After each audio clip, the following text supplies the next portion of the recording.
Monsieur le ministre de l'Intégration africaine et des Ivoiriens de l'extérieur, Excellence, Monsieur l'ambassadeur de Côte d'Ivoire en France, Monsieur le directeur de cabinet du Premier ministre, Monsieur le directeur général du CPC, Mesdames et Messieurs les chefs et responsables d'entreprise, Mesdames et Messieurs les directeurs généraux et centraux de l'administration, Mesdames et Messieurs les responsables des associations d'Ivoiriens, Monsieur le Président de Diaspora for Growth, chers compatriotes, Mesdames et Messieurs, je voudrais avant tout propos vous transmettre les salutations personnelles et très cordiales de son Excellence Alassane Ouattara, président de la République de Côte d'Ivoire.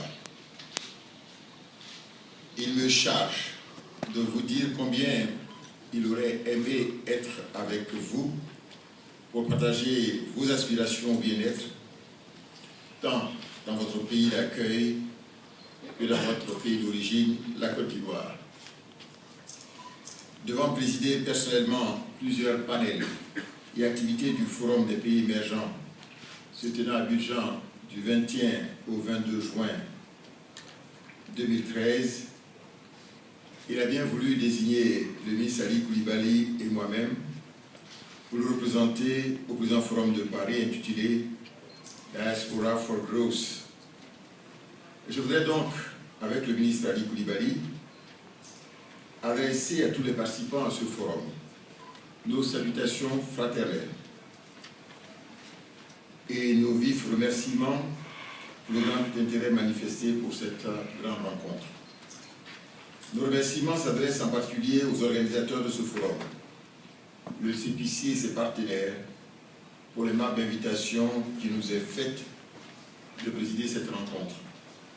C'est à ce titre que je voudrais situer toute l'importance de la rencontre de ce jour, dont l'objectif est de créer les conditions d'une participation accrue de la diaspora ivoirienne au développement socio-économique de notre pays. Je saisis cette opportunité pour affirmer le caractère inclusif de la vision du président de la République et du gouvernement pour un développement participatif et partagé, donc sans exclusive. En effet, la diaspora ivoirienne constitue, comme souligné tout à l'heure par le ministre Ali Koulibaly, une composante importante du capital humain national, un potentiel inestimable en termes d'expertise diverses, facilement transposables dans un environnement socio-logique connu et largement partagé. C'est également une source d'épargne mobilisable pour le financement du développement et d'investissements sociaux et économiques rentables. Aujourd'hui, point n'est besoin de prouver comment la diaspora peut contribuer de manière significative à la transformation de l'économie des nations à travers les initiatives fondées sur des objectifs partagés avec les gouvernements. Mais l'apport de la diaspora ne doit pas seulement se mesurer à l'aune de sa contribution financière et technique, mais plus largement à sa capacité à dresser des ponts entre les pays d'origine et les pays de résidence pour faciliter à la fois les échanges économiques et les transferts sociaux. En outre, la diaspora est susceptible d'agir en tant qu'acteur du changement, y compris sur les aspects sociaux et politiques. C'est pourquoi, sans vouloir nous appesantir outre mesure sur l'impact de la crise ivoirienne en ce qui concerne la cohésion sociale, je voudrais inviter chacun de vous, chacune de vous, à s'investir dans un véritable élan de réconciliation des cœurs.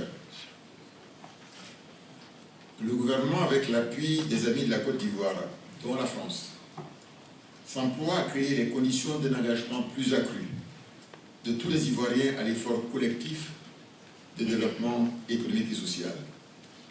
Il importe donc de revenir dès à présent aux valeurs qui ont forgé la grandeur de ce pays, de tradition libérale et d'ouverture sur l'extérieur, pays de brassage et de diversité culturelle, pays de paix, de dialogue et de bonheur partagé. Le renouveau de la Côte d'Ivoire auquel nous aspirons tous passe nécessairement par le triomphe de la communauté du destin, le rejet du repli identitaire et la capacité de chacun de nous de faire de ces longues années de crise une formidable opportunité de consolider la nation en construction. Excellences, Mesdames et Messieurs, les conditions définitives, les conditions d'une paix définitive et d'un développement durable s'installent progressivement dans notre pays par une action assidue du gouvernement sous la haute égide du chef de l'État autour de 3 axes prioritaires définis par le président de la République, son Excellence Alassane Ouattara, à savoir paix et sécurité, réconciliation nationale, reconstruction et relance économique. Concernant le volet de la paix et de la sécurité, je puis vous assurer que des actions concertées et coordonnées au plan diplomatique avec les pays voisins et les efforts internes permettent de garantir la sécurité, la libre circulation des personnes et des biens partout en Côte d'Ivoire.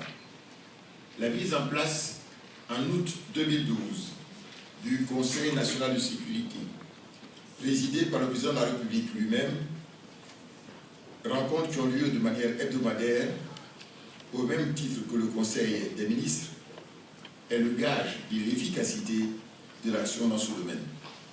Ainsi, l'indice d'insécurité s'est significativement amélioré, passant des niveaux de 3,8 début 2012 à 1,6 à fin mai 2013. C'est ce qui explique, comme le ministre Ali Koulibaly l'a souligné tout à l'heure, l'obtention lors de notre déplacement à Marrakech et suite aux actions importantes antérieures menées par le président de la République du retour de la BAT à son siège social à Abidjan. Au mois à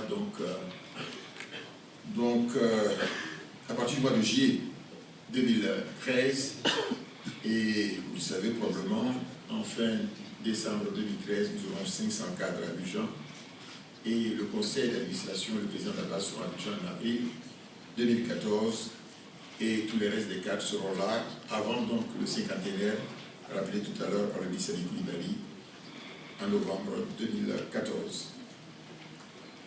Je voudrais d'ailleurs, parlant du problème de sécurité, signaler que sur les millions de déplacés internes et de réfugiés, il ne reste plus qu'environ 110 000 réfugiés, repartis principalement au Libéria, au Ghana, au Togo, au Bénin, en Guinée. Le gouvernement travaille activement, notamment avec le HCR, pour que la grande majorité de ces réfugiés soient de retour au pays avant la fin de cette année 2013. Concernant le processus de réconciliation nationale, il importe de souligner que la Commission Dialogue, Vérité et Réconciliation, CDVR, est à l'œuvre pour la restauration de la confiance entre les différentes communautés vivant en Côte d'Ivoire et aussi à l'extérieur de notre pays. Le gouvernement, de son côté, poursuit les discussions avec les partis de l'opposition dans le cadre du dialogue politique inclusif au sein du cadre permanent du dialogue, en abrégé CPD. De réelles avancées sont réalisées sur des questions majeures comme la sécurité des dirigeants politiques et de leurs activités, l'accès aux médias d'État, le financement des partis politiques, le statut de l'opposition et la réforme de la commission électorale indépendante. Le dialogue avec l'opposition interrompu pour cause d'élections locales en avril 2013 reprendra avant la fin de ce mois de juin. Plus précisément, si les choses se passent comme nous le souhaitons, le 24 juin avec le CPD, qui comprend, vous savez, 11 partis d'opposition, et en principe le 27 juin avec le FPI, avec lesquels nous avons un dialogue direct. La tenue des élections locales, municipales et régionales du 21 avril 2013 après les élections législatives du 11 décembre 2011 qui ont marqué l'achèvement de l'ordre institutionnel, ont enregistré la participation, il faut le souligner, des personnalités de l'opposition à la coalition RHDP au pouvoir, quel que soit ce qu'on dit. En ce qui concerne la reconstruction et la relance économique, l'économie ivoirienne a renoué avec une croissance forte en 2012. Les performances macroéconomiques et celles portant sur la gestion des finances publiques ont été meilleures que les projections effectuées dans le cadre des programmes économiques et financiers en vigueur avec le Fonds monétaire international et la Banque mondiale depuis 2011. En effet, le taux réel de croissance du produit intérieur brut s'est établi à 9,8% à fin 2012, contre une prévision initiale de 8,1%. C'est-à-dire que nous avons tutoyé les deux chiffres. Ainsi, la Côte d'Ivoire a enregistré depuis plus de 10 ans son taux de croissance le plus élevé pour figurer parmi les pays à forte capacité de création de richesses en Afrique et dans le monde. La moyenne africaine est d'environ 6% en 2012. Les tensions inflationnistes ont été maîtrisées, confirmant les tendances historiques de maîtrise du niveau général des prix à la consommation dans la zone UEMOA. En effet, en 2012, le taux d'inflation en Côte d'Ivoire s'est situé à 1,3% en moyenne annuelle, grâce notamment à l'amélioration des circuits de distribution, des voies de desserte agricole ainsi qu'aux mesures prises par le gouvernement pour lutter contre la cherté de la vie. L'exécution budgétaire s'est soldée par un déficit global mieux maîtrisé que prévu. En effet, pour les spécialistes, le solde budgétaire global à fin 2012 est ressorti à moins 3,4% du PIB contre 4,3% projeté. Vous savez, dans ce titre, beaucoup de pays développés rêveraient d'avoir ces chiffres. Tous les critères de performance du programme économique et financier ont été respectés à fin décembre 2012. C'est ce qui explique le récent décaissement du fonds d'un montant de 37 milliards de francs CFA. Ces performances résultent de l'effet combiné d'un ensemble de mesures et de politiques mises en œuvre par le gouvernement avec l'appui des partenaires. En effet, grâce à l'effort des partenaires bilatéraux et multilatéraux, le poids de la dette extérieure sur les finances publiques qui compromettait la croissance et la définition de politiques d'investissement viables depuis plus de 30 ans a été considérablement réduit.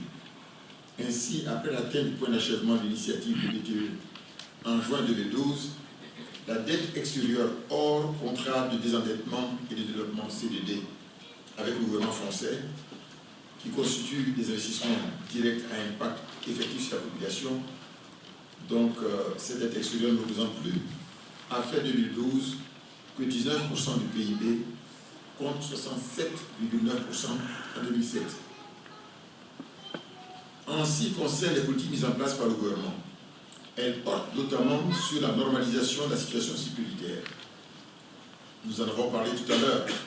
La mise en œuvre d'une politique de relance économique basée, entre autres, sur la hausse substantielle des investissements, tant publics que privés, et surtout privés, ainsi que l'amélioration du climat des affaires. Le plan national de développement, en abrégé PND, sur la période 2012-2015, d'un montant global de 11 076 milliards de francs CFA, donc environ 22 milliards de dollars, traduit la grande ambition du président de la République, son Excellence M. Alassane Ouattara, de faire de la Côte d'Ivoire un pays émergent à l'horizon 2020 et de réduire, il faut le souligner, le taux de pauvreté de moitié à l'horizon 2015. Vous savez que 2010, vous avez un taux de pauvreté relatif qui frôle donc les 51%. Excellences, Mesdames et Messieurs, les projections basées sur le plan national de développement tablent sur une croissance du PIB de 9% en 2013 et de 10% en 2014 et 2015.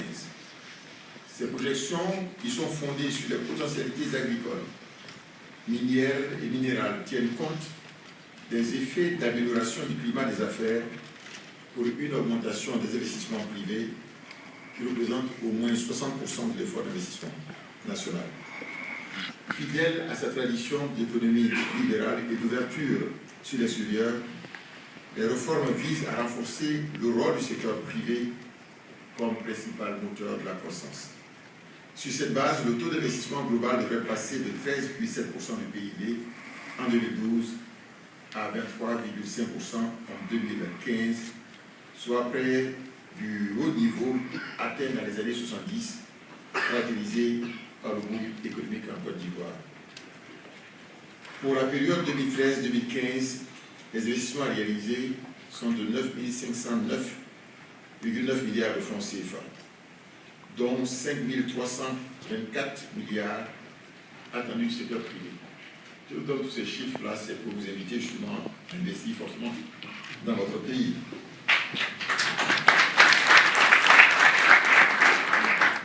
Les secteurs visés par les investissements privés sont notamment le secteur des mines, de l'énergie, l'agro-industrie, le secteur des bâtiments et travaux publics à travers les routes, les ponts, les aéroports, les ports et les chemins de fer. Vous savez que les Ivoiriens de la diaspora, à ce niveau, ont fortement investi ces derniers temps en Côte d'Ivoire. Je ne vous donnerai pas le nom, mais c'est un grand footballeur qui est intervenu dans le domaine du secteur minier en Côte d'Ivoire, en prenant 5% de la mine d'or d'Iti. Les secteurs visés par les investissements privés, je l'ai souligné tout à l'heure, concernent des secteurs variés. La politique d'investissement qui s'appuie sur la promotion des partenariats publics et privés vise à satisfaire la demande intérieure en infrastructure, mais également à accélérer le processus d'intégration régionale. L'objectif est de favoriser la libre circulation des personnes et des biens dans le cadre de l'espace économique viable. À cet effet, les grands projets structurants visent entre autres les objectifs ci-après. L'augmentation de l'offre d'électricité pour satisfaire la forte demande intérieure induite par la croissance et tenir les engagements de fourniture d'électricité à plusieurs pays de la sous-région qui en avaient fait la demande, notamment le Ghana, le Togo, le Burkina Faso, le Mali. C'est déjà fait pour ce pays-là. Et bientôt, à leur demande, le Libéria, la Sierra Leone et la Guinée-Conakry. Les investissements en cours et à démarrer concernent l'extension des capacités d'Azito, de Cyprel, ainsi que la construction de la centrale thermique d'Abata et bien sûr du mythique barrage hydroélectrique de Soubré. Deuxième élément, la facilitation du commerce sous-régional et l'accélération de l'intégration économique. Plusieurs projets intégrateurs sont en cours de préparation dans les domaines des routes et des autoroutes, notamment autoroute Abidjan-Lagos, Abidjan-Ouaganiamé, du chemin de fer Abidjan-Ouaganiamé, Parakou et l'axe San Pedro, Mans, frontière de Guinée. Dans le domaine aussi de la santé et de l'éducation, de la production vivrière, en particulier le riz, ces projets feront l'objet de partenariats publics et privés dans le cadre d'appels d'offres. Troisième élément, la facilitation de la circulation intérieure. Il s'agit de la réhabilitation du réseau routier, de la remise en état des aéroports de l'intérieur du pays pour reprendre les dessertes des villes par voie aérienne. Quatrièmement, l'amélioration de la circulation à Abidjan. Vous avez entendu parler du pont Alikona Bédié, dit troisième pont, le train urbain d'Abidjan, l'échangeur de la Riviera, de j'en passe. Cinquièmement, l'amélioration de l'offre de logement à Abidjan. Je sais que ça vous intéresse particulièrement, n'est-ce pas? Un important programme immobilier est en cours de préparation et devrait démarrer avant la fin de cette année pour une première tranche de 100 000 logements qui va démarrer en septembre 2013. Sixièmement, la création d'un hub de services portuaires et aéroportuaires compétitifs. Deuxième terminal à conteneurs, extension du port d'Abidjan, le projet Aurocité à l'aéroport d'Abidjan, les travaux prévus sur le port et l'aéroport de San Pedro. En ce qui concerne le secteur financier, une importante réforme est en cours de réalisation avec pour ambition de faire d'Abidjan la première place financière en Afrique de l'Ouest, avec notamment, vous le savez, la Commission